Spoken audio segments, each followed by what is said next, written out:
जे अपेक्षापेक्षा चांगलं, कारण त्या ठिकाणी बरेच अशी मंडळी आली होती आणि ती ज्यावेळेस तुमचा जो क्रिकेटचा बॅटिंग आणि बॉलिंग आणि तुमची फिल्डिंग पाहून ते सुद्धा आश्चर्यचकित व्हायचे की आपल्या समाजामध्ये असे सुद्धा खिलाडी आहेत बुवा. खरोखर त्यांना खूप आनंद व्हायचा.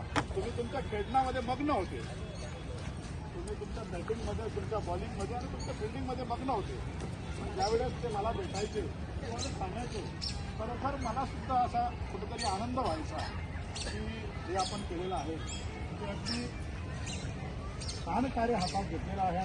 विशेष म्हणजे युवकांसाठी, कारण युवक हा या समाजाच्या कुठल्या ना कुठल्या कार्यांपासून वंचित होता आणि त्यांच्यासाठी आपण आज क्रिकेट टुर्नामेंट हा एक विषय आणला आणि त्या अर्थाने तो युवक हे सर्वच आपण सुरत शहरातून 20 टीमा आणल्या होत्या आणि सर्वच कानाकोपऱ्यातून आणल्या होत्या आणि कानाकोपऱ्यातून आणल्यानंतर ज्यावेळेस प्रत्येकांच्या टीमा झाल्या आणि जो वंचित झालेला युवक ज्याला कुठल्याही प्रकारचा कार्यापासून वंचित होता आणि त्यांना ज्यावेळेस क्रिकेट टुर्नामेंटचं जे आपण हाती घेतलं आणि त्यावेळेस भेट झाले त्यावेळेस जो त्यांना आनंद मिळाला, जो शारीरिक आनंद मिळाला, जो मानसिक आनंद मिळाला, तो विशेष आहे. म्हणजे त्याचं कोणीही मोल लावू शकत नाही. आणि विशेष म्हणजे की जीवनामध्ये मी सांगू इच्छितो की जीवनामध्ये काही लोक असे असतात, मी आताच बोलत होतो की 100 वर्ष जगतात,